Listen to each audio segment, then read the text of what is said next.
Hello. Anoop! I'm sorry, I just took a bite of a bagel. Hey, how are you?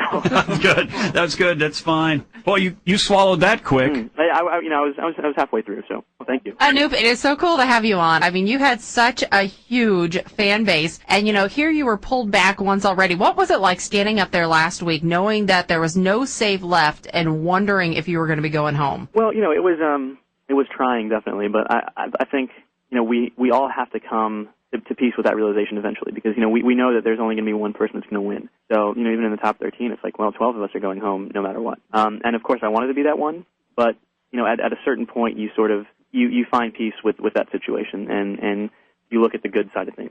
For me, I get to go home for a week, and then I get to focus on my career, which is really what we got into this for in the first place. So that's really my priority right now. When you were on stage, Anoop, and like Melissa mentioned, you maybe time to be going home. You looking around at some of the guys that are still left, going, that guy's pretty good, but that other guy over there, I know I'm better than him. I shouldn't be going home quite yet. Oh no, not. The thing is that what we realize behind the scenes, I think that no one else sees. I mean, you see a little bit of it, is that we're all very close friends, and it's like comparing apples and oranges. It really is. So. I've said this before, too. It's like each time any one of us gets on stage, the rest of us are in complete awe, because there's something that they can do that no one else can. So we have the utmost respect for each other. Definitely. Well, we talked to Scott just a couple of weeks ago, and Scott talked about the same thing, about how close you guys all were. Who were you closest to on the show? I mean, who would you find yourself kind of palling with and going to when you wanted to talk? Each person sort of had their own role, I think, in the group. I think our most important relationship was not, the personal ones, me and Adam, me and Chris, but was the relationship that we all had as a group, because we were together for the majority of that time. So I'll give you an example. Adam is the one that sort of, if you ever want to talk about, about anything, he's like, oh man, I'm not really feeling this, he's the one to go to. If you ever just want to joke around, Danny and Matt. If it really does depend, on what your mood is, where you are. Would the girls go see Adam for makeup tips and fingernail polish and stuff? I never saw it, but I'm sure that some of that went on.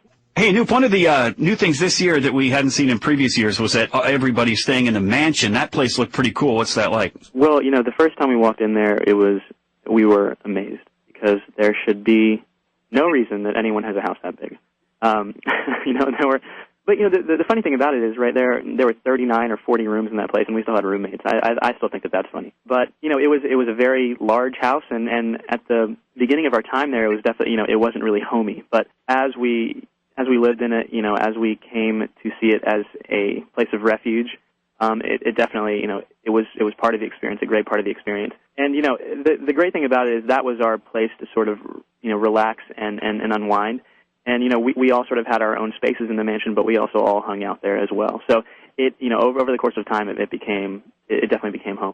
All right, Anoop, I'm going to put you on the spot. You don't have to tell me who you think is going to win, but your two favorites that are left, and you have to pick two. People have been asking me this question. I really, honestly, I'm not messing around with y'all. I don't know. I don't know. Because of what I was saying before, it's like we're apples and oranges, and to say that one person is going to go further than the other, it doesn't take into consideration the themes, how what the judges say, what the audience is feeling that night, if there are any surprises. So I think it would be a disservice to the other people, because everyone there is so good. All right, well, American Idol hits the road on tour. Anoop, we're going to see you on stage here at the Target Center in Minneapolis. Absolutely. On September 1st. Those tickets, by the way, go on sale. I believe that's May 9th for the live concert tour. What are you most excited about when it comes to touring with the other top 10 finalists? I mean, just being on a bus with the other guys and seeing America. I mean, this is a once in a lifetime opportunity. We're used to, I think, singing in front of 500 people and then being judged. But I think singing in front of 20 or 30,000 people and just having fun with it, that is an experience that we're all looking forward to. Well, Anoop, we can't wait to see. What are you going to be doing between now and when the tour starts? Well, honestly, we're doing press right now. I'm back home for about a week. And then I'm back to L.A. to rehearse for the finale and then for tour. So it's definitely going to be a busy couple months. But, in the meantime, I really, like I said, I'm really eager to start work on some sort of album because I really do, feel that that's my future. So looking forward to that. And Mom and Dad are cool with you not going to graduate school and working on the music career? Oh, yeah. No, they're ecstatic.